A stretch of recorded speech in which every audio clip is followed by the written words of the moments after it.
Am I dead? When the Confederate Army marched north in 1863, Union soldiers from Pennsylvania felt especially anxious to fight and defend their home soil against the invaders. Many regiments petitioned authorities demanding they be allowed to defend their firesides.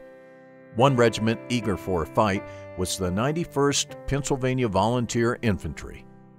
Private Stephen Kelly of the 91st Regiment packed his knapsack, shouldered his musket, and joined the regiment for the long, dusty march in search of the enemy. Spirits soared with patriotic songs filling the air when the sons of Pennsylvania crossed over into their native state. The sound of the guns echoing across the farmlands grew louder with every step. Nearing the hamlet of Gettysburg, the troops hurried to the outskirts of the small town where the opposing armies already started banging away at each other in the epic battle. Arriving on the morning of July 2nd, the regiment immediately formed in line of battle on a little rocky hill overlooking Plum Run Valley. Some of the fiercest fighting of the day took place on the boulder-strewn mound aptly named Little Round Top.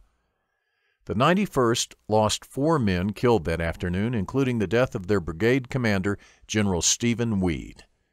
Private Kelly was listed among the 17 wounded from his regiment. 3 days later, the regimental surgeon reported Kelly had died from his wounds. After the battle, Union burial details quickly buried all the dead in shallow pits on the battlefield in order to avert the offensive sight and stench of the decomposing bodies. The countryside surrounding the town contained countless trenches gouged in the fields and orchards for the disposal of nearly 7,500 rotting bodies. The total number of dead came close to an even split between the Union troops and the Confederate soldiers who died in the battle. Sometime after the battle, it was decided to reinter the Union dead into a new national cemetery. Local lawyer David Willis was charged with the monumental task of digging up the 3,500 Union soldiers to be moved to the cemetery. Willis, in turn, hired Samuel Weaver to supervise the operation. Thanks to the meticulous Weaver, who personally searched the bodies for any sign of identification, only 1,000 soldiers rest under a stone marked Unknown, a remarkable achievement considering the condition of the bodies. Soldiers' remains, all hailing from the same state, had their own section to make it easier for family and friends to locate the graves of loved ones.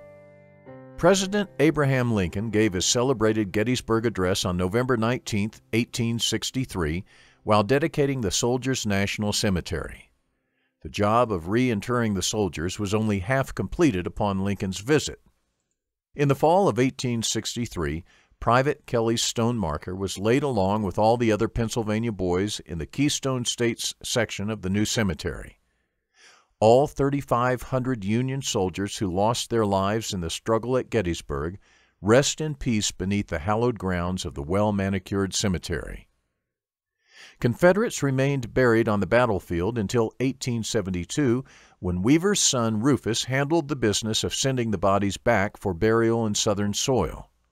The rebel dead now rest in Hollywood Cemetery in Richmond, Virginia, where a large monument honors many of their gallant soldiers who gave all for a cause. While visiting the battlefield, most likely for a reunion, a soldier of the 91st Pennsylvania Regiment went wandering amongst the soldiers buried in the Pennsylvania portion of the cemetery. He suddenly stopped at the grave of one of the boys in his 91st Pennsylvania Regiment. What he saw shocked him beyond belief. For a moment, he froze while gazing down at the stone, bewildered and confused. The startled veteran had known of the men of his unit that lost their lives that day. Surely this soldier wasn't one of them. To be sure, he fell to his knees and brushed away any debris for a closer examination. His cleanup revealed a fresh, chiseled stone with the clear engraving of Private Stephen Kelly, Company E, 91st Pennsylvania Regiment.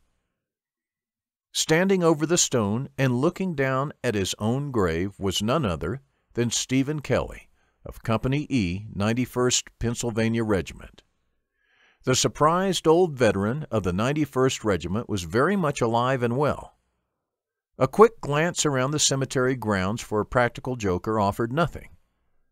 Old Sam Weaver did a splendid job reinterring the bodies, but a few mistakes had to be expected. Not being a superstitious fellow, Kelly eventually joked about the mishap with friends and family. On another Memorial Day trip to Gettysburg, he even laid flowers at his own grave to honor the poor, unidentified soul who occupies his place in the National Cemetery. Over time, Private Kelly understood the blunder. The error now made sense. Due to illness, Kelly spent early July of 1863 in a hospital in Baltimore. He missed the battle and never set foot in Gettysburg in July. Seems somebody in the regiment stole his knapsack, stenciled with Kelly's name, when he took ill. The unscrupulous soldier who swiped his pack was shot on Little Round Top, and it was he who died a few days later, not Kelly. Mr. Weaver and hospital personnel naturally connected the soldier to the knapsack. The gravestone numbered A88 in the Pennsylvania sector of the cemetery is no longer marked with Stephen Kelly's name. Seeking accuracy, Kelly saw to it to have his name ground off the stone and replaced with the familiar unknown. The identity of the soldier who occupies the pine box below the marker is anybody's guess. But it's surely the despicable thief who stole Kelly's knapsack.